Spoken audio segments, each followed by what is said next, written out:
3, 2, 1, start.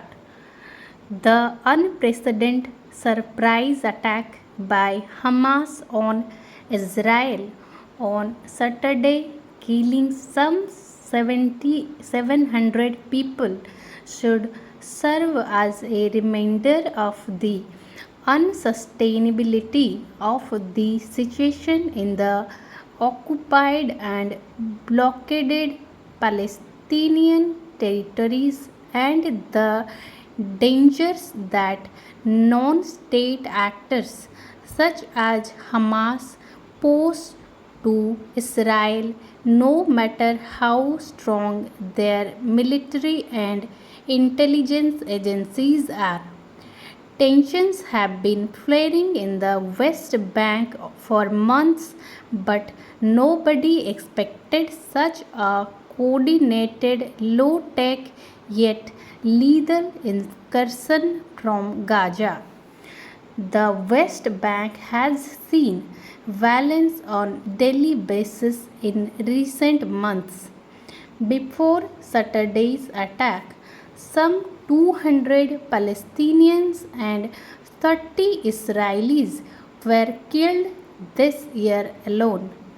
The Benjamin Netanyahu government largely ignored the violence and went ahead with its other policy preferences, including the overhaul of the judiciary. The Israeli military described the situation in Gaza as stable instability, noting that the situation, though volatile, was under control.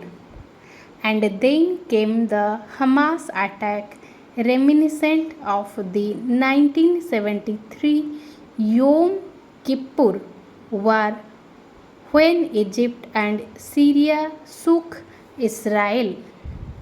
Hamas, an Islamist militant organization that carried out suicide attacks in the 1990s and early 2000s, showed no distinction between civilians and soldiers, dealing the bloodiest blow to Israel in recent history.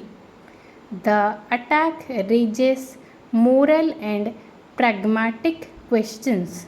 Hamas' indiscriminate violence against Israeli civilians is repugnant and is not going to help the Palestinian cause in any way.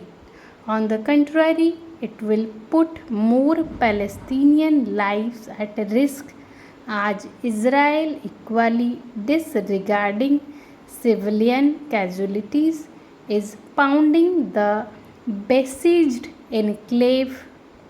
But at the same time, Palestinian territories under the yoke of the longest occupation in modern history have been a fuming volcano.